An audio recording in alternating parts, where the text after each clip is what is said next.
Merci à tous d'être venus assister finalement à ma tranche de vie que je dois expliquer. Donc, je vais commencer avec la présentation normale. Donc, j'ai structuré ça un peu, parler de mon cursus, mon background et tout ça, parler un peu de la compagnie aussi qu'on a développée, ce qu'on fait, puis n'hésitez pas à m'interrompre si vous avez des questions ou après, enfin en tout cas là moi je suis bien ouvert, il n'y a pas de problème. Donc, je m'appelle Bertrand Genard, là, tout le monde l'a vu dans la fiche, ça marche plus. Bon, ça marche pas. On refait peut-être avec le clavier. Ouais, non. Bon voilà, c'est fini.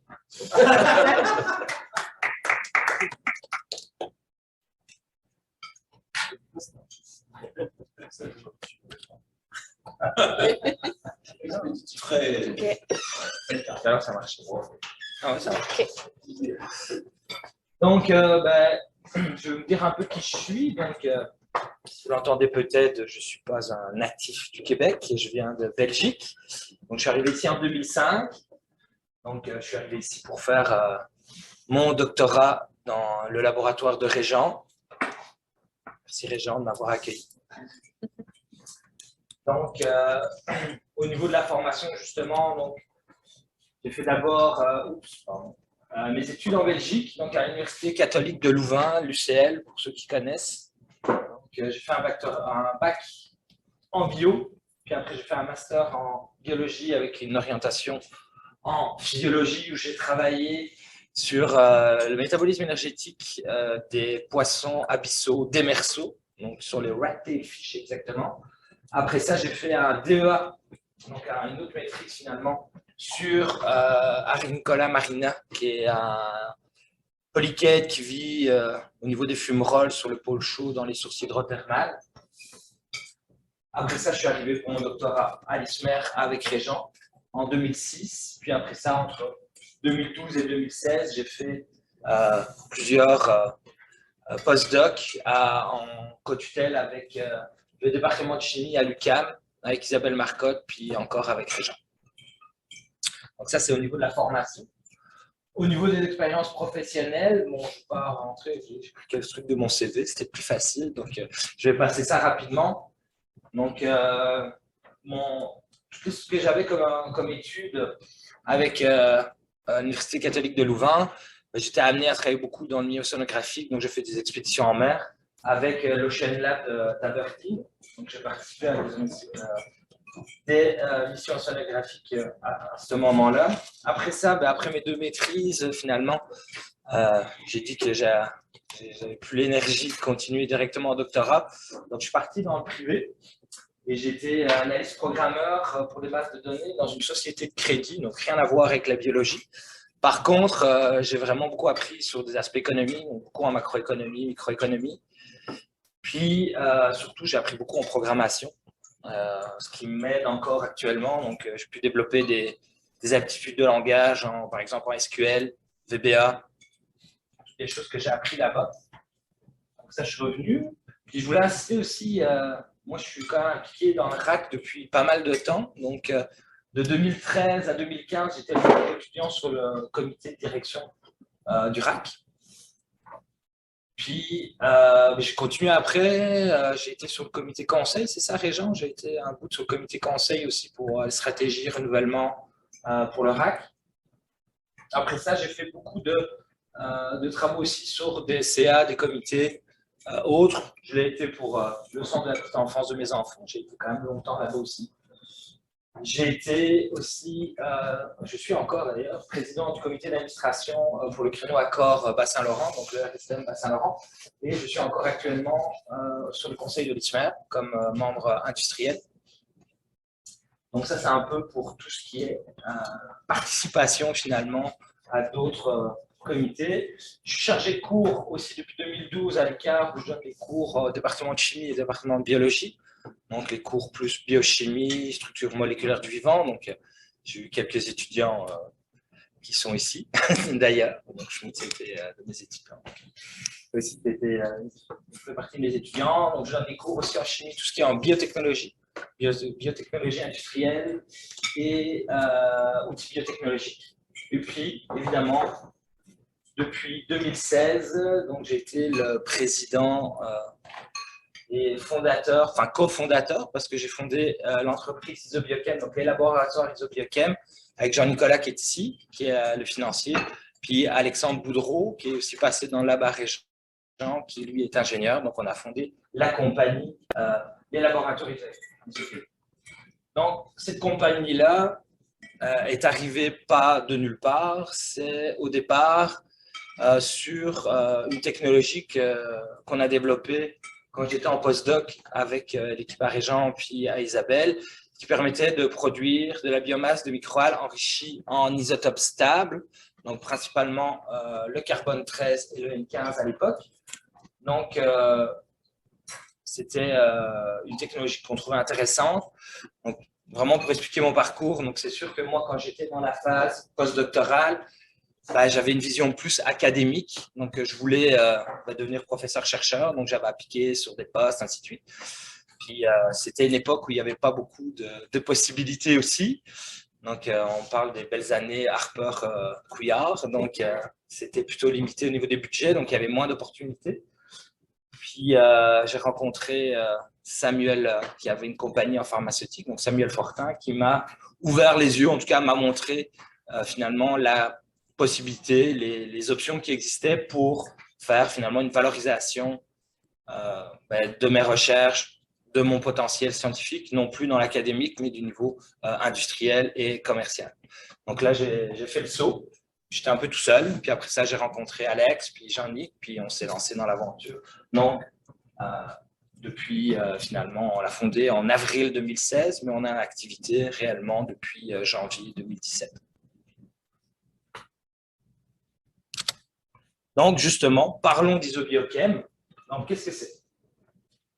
Donc, Isobiochem, donc les laboratoires Isobiochem, elle a ce qu'on appelle une structure d'exploitation mixte, donc avec une partie service, qui est tout le laboratoire analytique, et une partie où on produit finalement des composés qui sont extraits de biomasse, microalgues en grosse majorité. Maintenant, on a un autre micro-organisme qui est un protiste aussi qu'on développe. Et donc, on a fondé la compagnie sur ces deux types d'activités. Donc, pour la partie analytique, finalement, on fait un gros service analytique avec des technologies qui sont principalement associées à spectrométrie de masse. On a aussi des analyses associées avec la génomique, avec la qPCR, des choses comme ça. Donc, on est vraiment spécialisé métabolome, lipidome, lipides en général. On fait d'autres types d'analyses aussi, mais le gros de notre activité, c'est sur ces analyses-là. Et on donne aussi du support en recherche et développement pour des produits qui viennent d'autres compagnies, soit pour de la caractérisation, soit pour de la mise au point par rapport à certaines propriétés. Donc ça, notre clientèle est vraiment institutionnelle et privée. Donc, institutionnel, ça va de chercheurs. Ici, on fait des analyses pour certains d'entre vous. N'est-ce pas, Delphine? Pour Marianne aussi, qui est là. Mais c'est aussi, on a des contrats avec le MPO, par exemple, d'autres universités, d'autres centres de recherche un petit peu partout, même à l'international. Puis, on fait des analyses aussi pour le privé. Donc, actuellement, on travaille beaucoup, évidemment, avec SF Pharma, qui est installé ici, mais on a déjà eu d'autres clientèles ailleurs.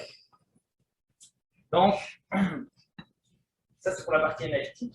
Pour la partie produit, donc, on a deux grosses voies de valorisation de la biomasse de microalgues, soit celle qui utilise la technologie dont je vous ai parlé d'enrichissement en isotope. Donc, on est capable de produire des microalgues qui sont enrichies à 99%, soit en carbone 13, en N15, et récemment aussi, avec Schmutz, on a développé la partie d'enrichissement sur le deutérium, donc qui est l'isotope de l'hydrogène. Donc, qu'est-ce qu'on fait avec ça? Parce que c'est souvent la question qu'on pose. On extrait des biomolécules. Donc, nous, principalement, on travaille beaucoup sur les lipides, mais on a des projets aussi sur les acides aminés et certains hydrates de carbone pour alimenter soit des composés chimiques standards, des composés qui peuvent rentrer dans des kits d'analyse et tout ça, mais ça peut être utilisé évidemment beaucoup dans le domaine de la recherche. Donc, il y a deux domaines d'application pour la recherche, il y a tout ce qui est traceur métabolique ou d'assimilation. Donc, vous prenez un composé qui est marqué, on l'envoie dans une situation quelconque, ça peut être dans un organisme, ça peut être dans n'importe quel procédé, puis ça nous permet de le suivre parce qu'il y a une signature particulière qui est due à son enrichissement en isotopique. Puis l'autre gros volet, c'est tout ce qui est résonance magnétique nucléaire, parce que le marquage isotopique est souvent un prérequis pour avoir une bonne résolution en résonance magnétique nucléaire. Après ça, il y a toutes les applications plus biomédicales, on va parler de diagnostic, kit de caractérisation, puis enfin, tout le domaine chimie, donc des produits chimiques. Donc, nous, on est en contact, par exemple, vous connaissez Sigma Aldrich, par exemple, ou CIL. Donc là, c'est vraiment pour produire soit des molécules enrichies qui vendent pour les services comme ça. Donc, ça peut être des standards analytiques ou des éléments qui sont utilisés pour de la synthèse. Donc ça, c'est pour la partie, on va dire, marquage. Puis on a la partie qui concerne le non-marquage. Donc nos systèmes de production, vous voyez ici, mais je ne les ai pas présentés. Donc ça, c'est ce qu'on a à la station ici à l'ISMER. Donc c'est ce qu'on a développé depuis le début de la compagnie. Donc ce sont finalement 6 unités de 100 litres comme ça, donc 6 cuves qui sont mis comme ceci, où on a vraiment une interface de contrôle où on peut vraiment contrôler le système, l'agitation et tout ça. Donc quand ça va bien, on s'entend des fois, on a des petits soucis, mais globalement ça marche très bien. Et donc là, vous voyez une cuve en activité. Et donc, elle peut servir aussi bien pour la culture de micro-organismes qui s'enrichissent en isotopes, mais aussi dans n'importe quel micro-organisme. Donc l'idée, c'est qu'on voulait optimiser l'utilisation de ces équipements-là. On savait que pour la production en isotope, nos machines étaient finalement quand même surdimensionnées. On n'aurait pas une utilisation sur toute l'année. Donc, on a trouvé un autre secteur d'activité pour exploiter, finalement, pour optimiser l'utilisation de ces instruments-là. Et ça, on l'a fait pour le développement d'actifs. Donc, ce qu'on appelle un actif, c'est un composé, un extrait, qui a une activité biologique qui peut être utilisée dans différents secteurs, donc soit nutraceutique, cosmétique et pharmaceutique. Nous, on travaille beaucoup sur le côté cosmétique, donc on développe finalement des actifs qui sont intégrés dans de la formulation pour des produits cosmétiques. Donc, pour le moment, on a travaillé beaucoup sur des types de sérums, des types de crèmes, des huiles, de bain, enfin bref, tous les produits qui sont là-bas et qui sont issus aussi des micro-organismes qu'on peut cultiver. L'avantage de notre système, c'est qu'il est extrêmement flexible dans son utilisation. On a des beaux spectres de température, on peut travailler en eau froide, en eau tempérée, on peut contrôler l'intensité lumineuse, puis on a des sondes avec des boucles de régulation. Donc, il y a tout un aspect de régulation, algorithmes de contrôle qui sont intégrés dedans, qui nous permet quand même d'avoir finalement un mode de culture qui est automatisé et contrôlé. Donc voilà. Donc ça, c'est pour Isobiochem. Donc si vous avez des questions après, il n'y a pas de problème. Je pense que ça va. Donc si vous avez des questions, c'est le moment. Oui, ça, c'est notre dernier employé. Gros goût, si vous le connaissez. Il travaille vraiment fort. Il aime beaucoup le petit agitateur pour jouer. Donc, voilà. Est-ce qu'il y a des questions? Oui. Est-ce que tu as suivi une formation d'entrepreneuriat ou quelque chose comme ça avant de te lancer? Non. Donc, tu t'es lancé genre comme ça, quoi? Je ne me suis pas lancé comme ça, on va dire ça.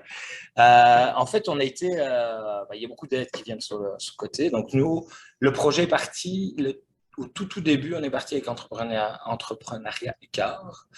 Donc, on a parti qui nous ont aidé à faire le premier plan d'affaires parce que c'est ça que ça prend. Donc, au début, un bon plan d'affaires, bonne structuration des idées, vers où on s'en allait, perspective sur 5 ans.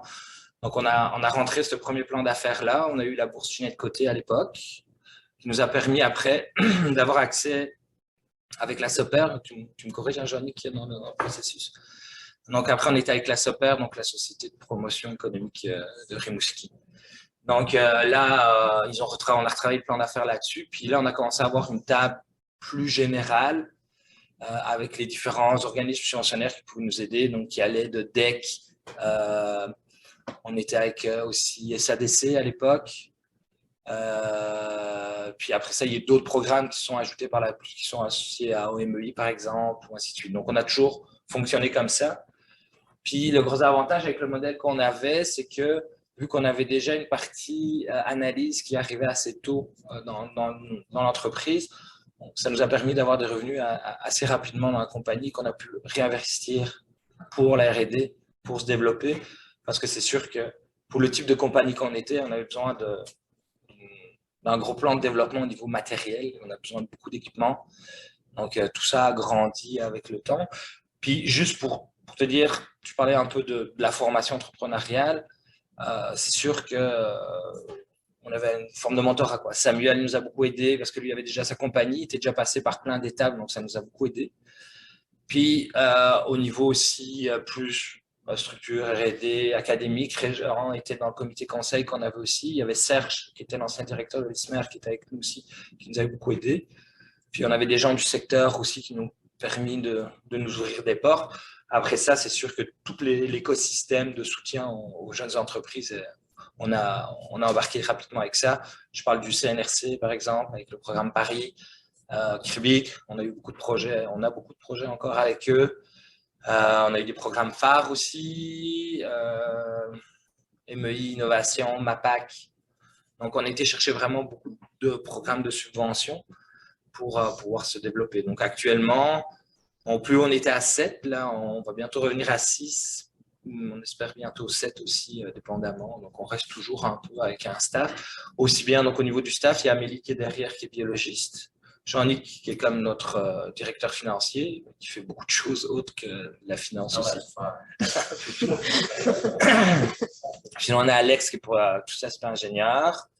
Donc, il y a Mathieu Milour qui est chimiste. Puis, il y a moi aussi. Donc là, on est plus avec d'autres personnes qui vont rentrer dans la suite. Anthony a travaillé chez nous pendant 1 an aussi. Donc, voilà. Donc, ce qui est bien, c'est que je pense que si la question, c'est de savoir un peu, c'est que ça prend quoi pour partir un peu tout ça. Je trouve que c'est intéressant déjà d'avoir une vision que ce qu'on développe ici au niveau scientifique, ça n'a pas forcément juste une perspective académique derrière, quoi.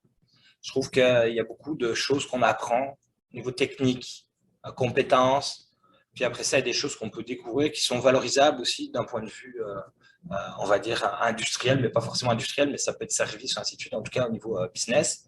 Donc ça, c'est quelque chose que moi, je trouve qu'il est important de savoir dire quand même quand vous faites vos études, parce que on n'est pas tous faits non plus pour avoir une carrière de professeur-chercheur, puis il y a des débouchés. Après ça, savoir bien s'entourer, ça c'est certain. Ça aide vraiment beaucoup, puis ça fait surtout gagner beaucoup de temps. Si on réinvente toujours la roue, qu'on revoit, puis qu'on essaie de se voir comme, OK, je vais révolutionner tout, généralement, c'est beaucoup plus long. Puis c'est plus compliqué. Jean-Nic qui a l'habitude de dire qu'il faut essayer de faire ce que les autres font, mais en mieux. C'est beaucoup plus facile comme ça que de toujours avoir cette vision de révolution complètement du marché, parce que si vous révolutionnez tout, vous devez recréer votre propre marché, vous devez recréer votre propre clientèle, puis ça peut être beaucoup plus hasardeux, plus long comme processus, quoi. Tu as d'autres questions? Merci, Michel. Est-ce que ton entreprise a un conseil d'administration avec des membres externes? Non. Non, il n'y a pas de conseil d'administration. Pas encore, on y pense des fois, mais on n'est pas pressé. Ça amène-tu des problèmes, par exemple, quand tu cherches du financement? Non. On a un comité d'administration, on a 3 actionnaires qui sont Jean-Nicolas, Alex et moi. Donc, des fois, on doit mettre des résolutions qu'on met au livre, des minutes, puis tout ça. Mais on n'a pas de demande d'avoir un comité avec, un CA avec membres externes. Par contre, je pense qu'à partir du moment où tu rentres un peu dans les systèmes de financement, soit de privé, en tout cas tout ce qui est hedge fund, tout ça, donc du capital de risque finalement, tout ça, en général, là, ils demandent une structure avec un placement d'une des personnes qui est associée évidemment à l'organisme qui finance le capital qui va rentrer dedans. Mais comme nous, on n'a pas de capital de risque chez nous, c'est tout de l'investissement personnel qu'on a mis dans la compagnie, ça nous permet de garder cette indépendance. Mais il n'y a pas d'exigence pour les programmes, en tout cas, qu'on a ici. Le seul, des fois, ce qu'on nous demande, c'est qu'il y ait une résolution du conseil d'administration de nous 3 qui dit que la personne là est la personne contact qui peut porter le projet, des choses comme ça. Merci. Moi, j'avais une question. Comment tu as fait pour relier Isobiochem à Luca Rismer? Comment Comment tu as j'ai fait fait? pour garder ce lien de que le laboratoire soit comme à sa part entière avec son propre côté vraiment industrie et que ça soit relié vraiment à Ouais, c'est une bonne l'institution? question. Donc, je dirais qu'il y a 3 niveaux. Bah, déjà, il y a le niveau que nous, on avait bien l'écosystème ici. Là. Donc ça, c'est sûr qu'on va être là. On a eu beaucoup de contacts encore avec les gens d'ISMER. Puis l'espace où on est, c'est l'espace création qui était associé avec Entrepreneur Écart. Donc déjà, ça nous a permis de nous installer à ce moment-là. Puis après ça, on a développé beaucoup de projets de recherche qui nous ont permis finalement de ramener aussi beaucoup de subventions à l'UQAR, mais en contrepartie aussi, ben, ça permet d'avoir une partie d'espace d'installation, parce qu'il y a finalement beaucoup de projets en commun, qu'on en a encore beaucoup avec Régent par exemple, où on fait du développement ou des choses comme ça, ben, c'est sûr que c'est plus facile pour nous d'être ici. Quoi. Ça, c'est certain. Après ça, est-ce qu'on pourra rester toute la vie ici? Je pense pas. Là, ça va bien, mais à un moment donné, on va voir. Enfin, on est sur du développement de plans de sortie, on en a eu plusieurs, il y en a qui n'ont pas abouti. En fait, il n'y en a aucun qui a abouti, mais on travaille quand même là-dessus. Sinon, je pense que la troisième chose importante, c'est le barreau. C'est sûr que nous, on est ici parce qu'il y a le barreau qui est tout près. Mais pour nous, c'est assez essentiel. Le réseautage, Michel, je dois quand même souvent là-bas aussi.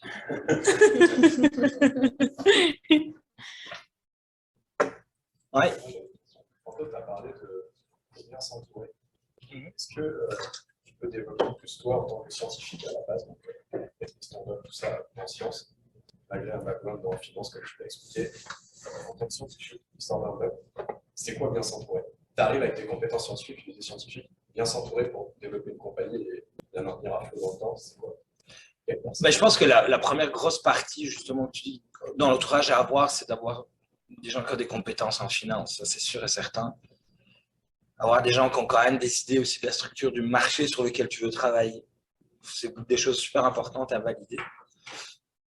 Après ça, au niveau scientifique aussi, c'est important parce que, comme je disais, on a souvent des compétences techniques et tout ça, mais projeter ça dans une plateforme, une structure, il y a aussi tout un aspect où c'est bien de se valider avec d'autres chercheurs. Et puis, ça te permet de savoir aussi c'est quoi les besoins qui sont plus spécifiques, ainsi de suite. Donc, c'est vraiment important. Et puis, ne fût-ce que pour le réseautage, beaucoup de gens avec qui je travaillais sont devenus des gens avec qui on fait des contrats ou des analyses, ainsi de suite. Donc, je pense que ça, c'est vraiment, au niveau de l'entourage, c'est toujours être bien connaître son secteur d'activité, puis savoir trouver des gens qui sont associés à ce secteur-là. Puis pour l'aspect évidemment financier, c'est sûr que c'est ultra important. C'est pour ça que moi, je me suis associé avec Jean-Nic assez vite, là, parce que lui, il avait une meilleure connaissance des contraintes financières et ainsi de suite. Donc ça, c'était vraiment important. Si Alex au niveau de l'ingénierie. Ouais, c'est au niveau technique, on avait Alex au niveau, vous avez vu là, ça a été des plans, on a travaillé avec d'autres centres de recherche pour ça. Pour le développement des photobioréacteurs, on l'a fait avec 2 CCTT principaux. Or, il y avait Lucar évidemment, mais on avait Novica, solution Novica à la Pocatière, je ne sais pas si vous connaissez, puis Optech aussi, qui est un centre en optique, sur lequel on a travaillé avec eux. Donc c'est ça. L'idéal, c'est d'essayer d'avoir le maximum de personnes qui peuvent t'aider sur des problématiques que tu connais. Ou si tu n'as pas forcément l'expertise, là, tu vas chercher ailleurs. Par contre, ça peut être une arme à double tranchant. Parce que plus tu sous-traites à une autre personne, il y a un risque que des fois, ce ne soit pas tout à fait ce que tu as demandé. Puis il y a des risques aussi que ce soit long et très coûteux. Donc, je pense que tu ne peux pas arriver en disant, OK, j'ai une idée, puis je vais demander à tout le monde de la développer. C'est quand même, il faut quand même une participation à l'interne, ou alors il faut que tu aies vraiment beaucoup de fonds au départ.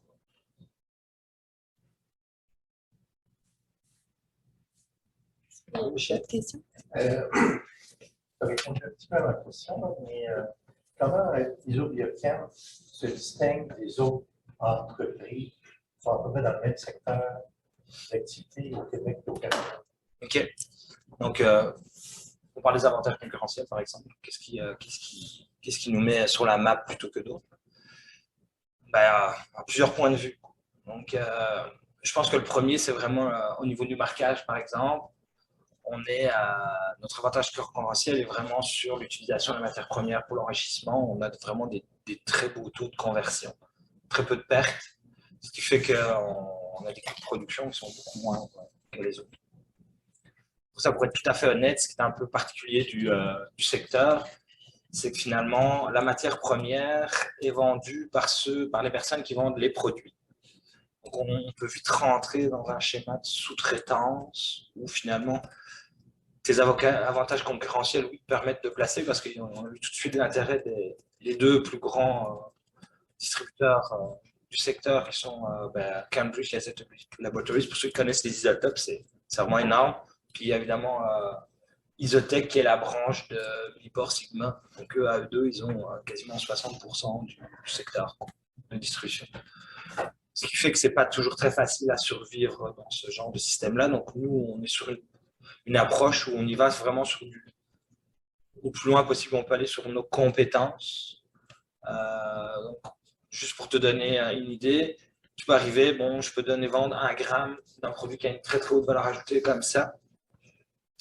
Mais comme le secteur va à peu près de ce qu'on a vu dans nos consultations, justement, tu parlais un peu de l'entourage et tout ça, on a fait des consultations un peu sur le marché, on a eu des informations, puis ça va être à 1000%, juste entre nous et ce que la compagnie prend avant de le vendre. Donc déjà, ça gruge les marges à peu près, de manière très conséquente.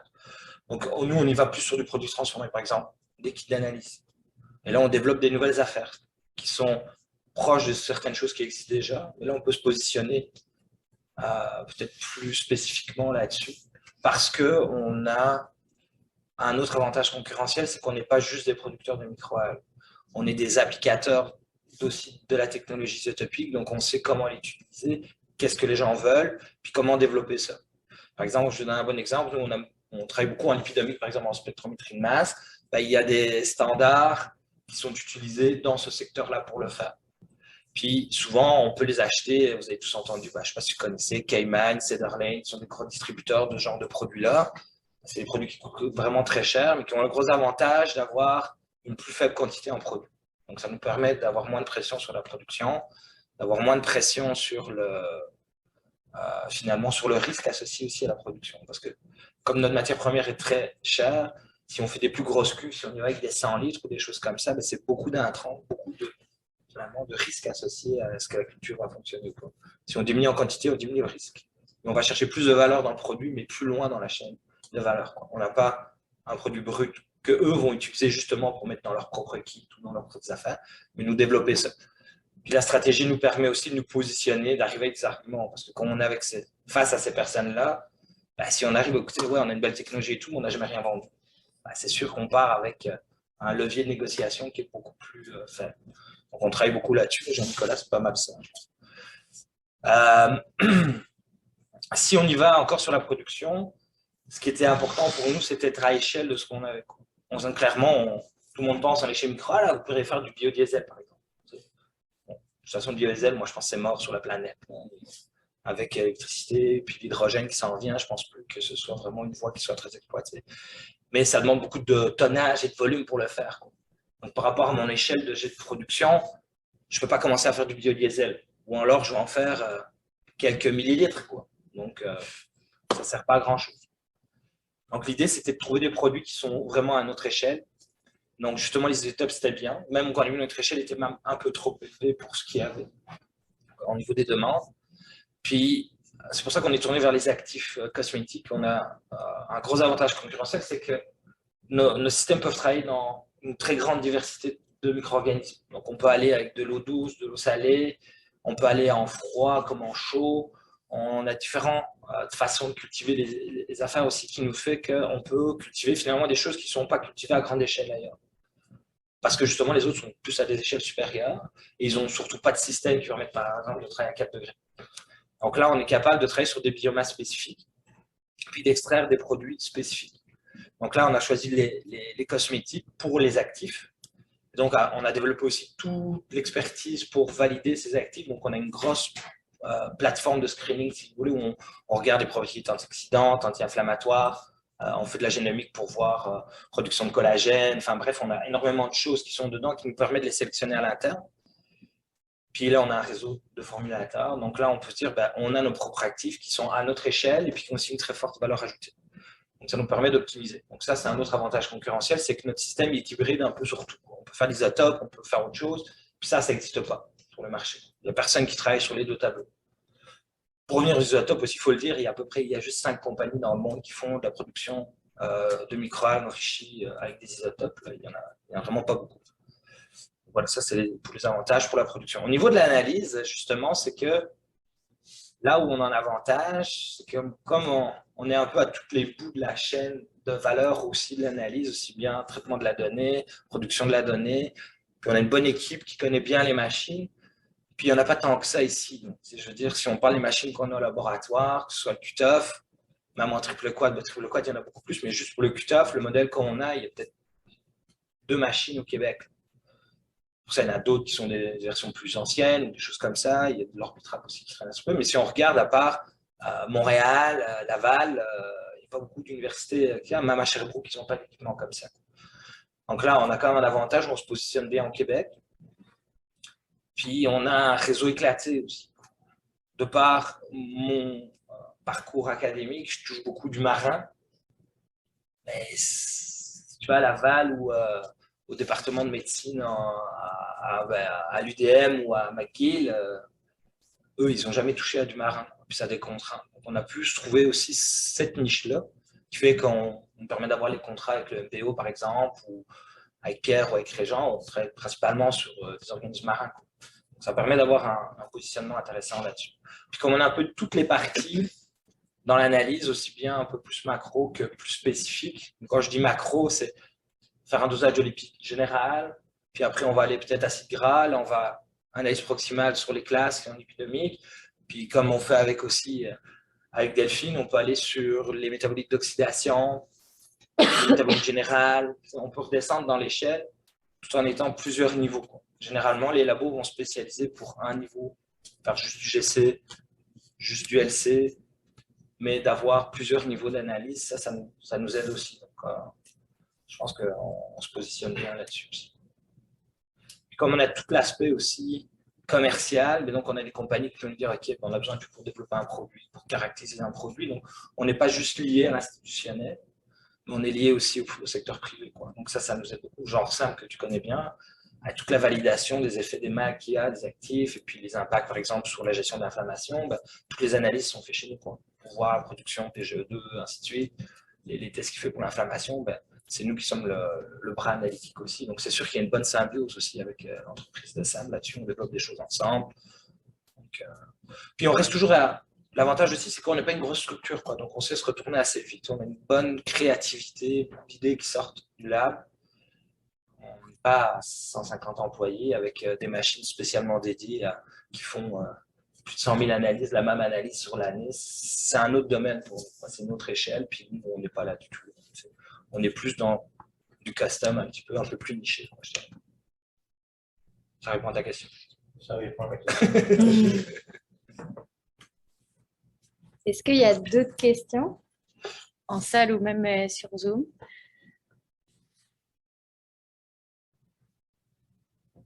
Ça n'a pas l'air sur Zoom. Moi, j'aimerais que tu parles de ta vie comme chercheur en faisant des demandes de subvention. Est-ce que tu t'as permis d'amener dans l'entreprise? Oui, c'est sûr. Tu demandais aussi de la préparation, c'est vrai, Jean-Luc, c'est important. Il faut savoir bien se vendre, ça c'est certain. Il faut savoir présenter les bonnes choses de la bonne manière en fonction de ce que les gens veulent, soit pour les subventions et tout. Puis Jean-Luc fait le lien, c'est sûr que quand j'ai terminé postdoc, j'ai déposé beaucoup de projets de recherche avec Régent, avec Isabelle, où j'étais de plus en plus impliqué dans le montage, finalement quasiment à faire des demandes tout seul. Mais ça m'a beaucoup aidé dans la structuration. Donc, ce qui fait que quand je suis arrivé pour faire des demandes de subventions au niveau entrepreneurial, enfin, pour la compagnie, ça m'a beaucoup aidé. Et ça nous permet d'avoir un beau taux de réussite sur les subventions qu'on dépose, quoi. Ça, c'est certain. On n'a pas beaucoup qu'on n'a pas reçu depuis qu'on est sur la compagnie. On est très chanceux pour ça. Et puis, c'est important. C'est vraiment important de pouvoir aller chercher les financements là où ils sont. Donc, il faut bien avoir, si on parle des choses aussi à se faire aider, bien connaître l'écosystème de financement des entreprises, c'est ultra important. Savoir à quel moment, chez qui frapper à la porte pour tel type de subvention, comment les présenter. c'est quelque chose qui est ultra important. Parce que simplement déposer une subvention, une demande de subvention, c'est pas tout. Il y a la façon dont tu la déposes, à qui, quand, comment. Ouais. Oh, il y a clairement une manière, puis c'est assez politique aussi, mais je pense que quand tu apprends à faire des demandes de subvention, tu vois vraiment souvent des programmes, des choses qui vont dire, OK, ben, eux, ils ont envie d'avoir, enfin, la philosophie du programme, c'est ça. Donc, il faut écrire, puis faire une bonne charte de validation en disant que le programme, il veut ça, il faut que ce soit ça, c'est quoi les mots-clés importants, et ainsi de suite. Ça, c'est vraiment important parce que, ça prend énormément de temps. Donc, quand on les a pas, ça peut avoir un impact majeur. Je veux dire, quand on est chercheur, c'est pareil. Je vois Régent puis Michel, si vous passez 1 mois, 2 mois sur votre découverte et que vous ne l'avez pas, vous n'êtes pas content. Ça a un impact quand même sur votre activité de recherche. Ben, nous, c'est pareil. Si on a prévu de maintenir du monde, maintenir les équipes, avoir peut-être des nouvelles embauches, il y a beaucoup de choses qui sont associées à des subventions. Quand on ne les a pas, là, on n'est pas content. Donc, c'est vraiment ultra important de bien cibler ce qu'on demande, de bien rentrer dans les critères et de trouver la bonne philosophie du programme. Ça, c'est important. Mais je pense qu'en recherche, c'est pareil, je ne me trompe pas, vous avez les mêmes. C'est sûr que c'est des compétences qu'on peut acquérir facilement avec le niveau académique, c'est certain. Oui. Un peu,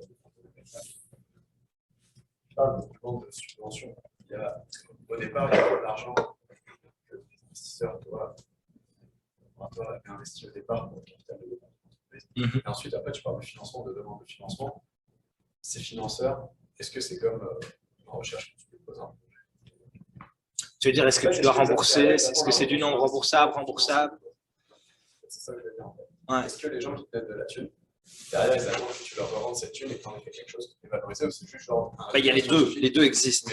Okay. Donc, quand ils te demandent de redonner l'argent, c'est un prêt. Ouais. Puis, ce qu'on appelle, il y a des subventions directes, des subventions non remboursables. Okay. Donc, tu peux avoir les deux. Donc, c'est sûr que quand tu fais un prêt, là, tu rembourses comme tu vas à la banque, tu as fait un prêt, tu rembourses à chaque mois.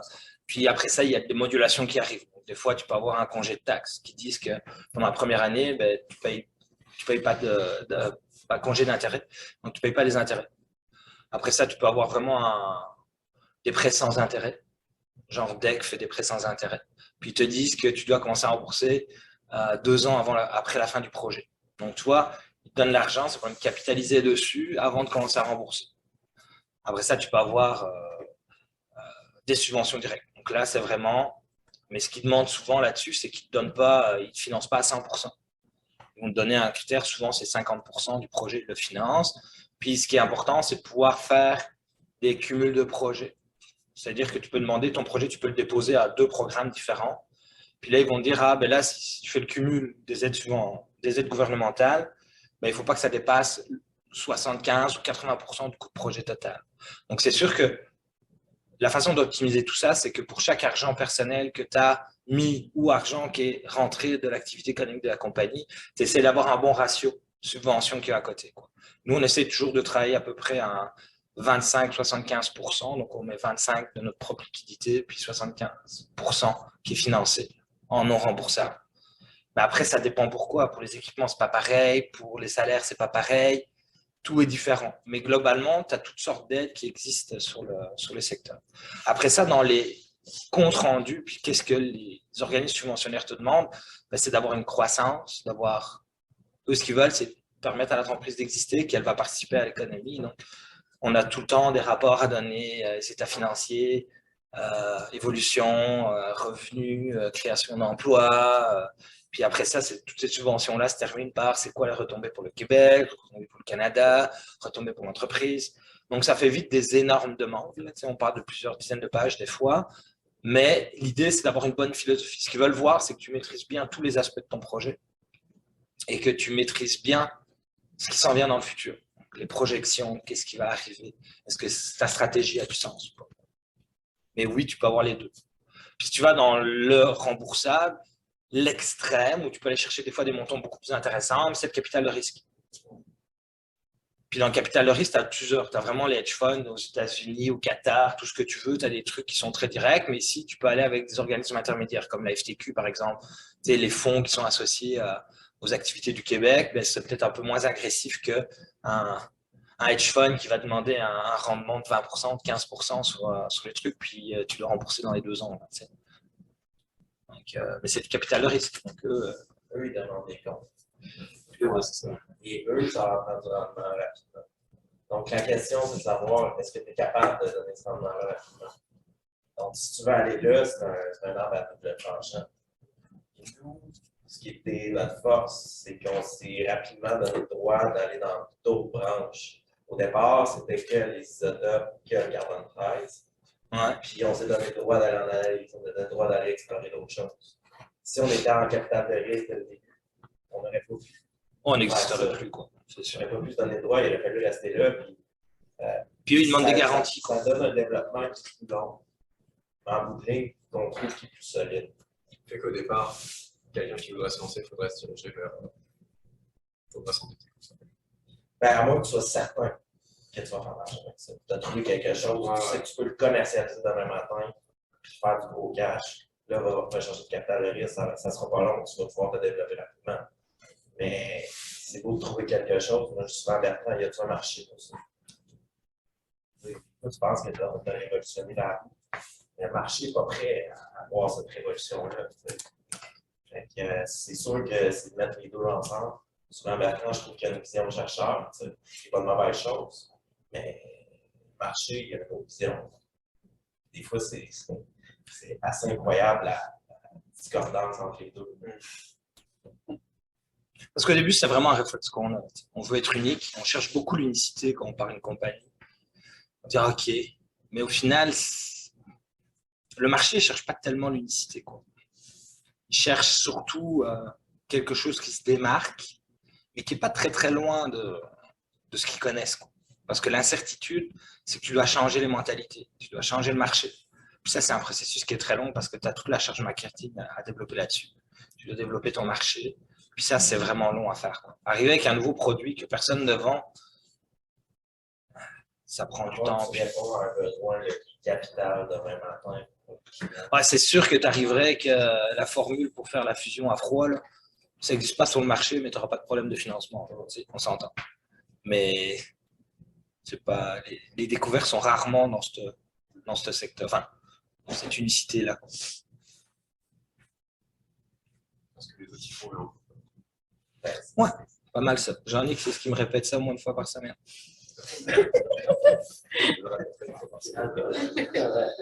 L'importance de l'école.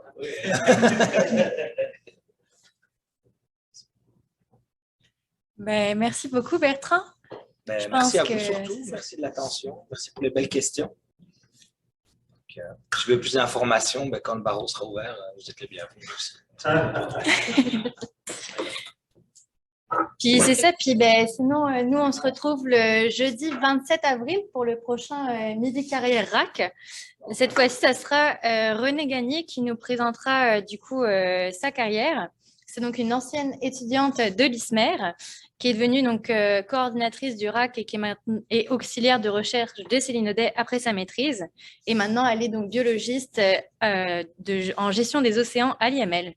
Donc, c'est ça, elle est notamment responsable de la gestion de l'aire marine protégée du banc des Américains. Donc, c'est ça, rendez-vous le jeudi 27 avril, elle sera en présentiel. C'est pour ça qu'on ne fait pas ça le mercredi, mais le jeudi. Voilà, merci à tous.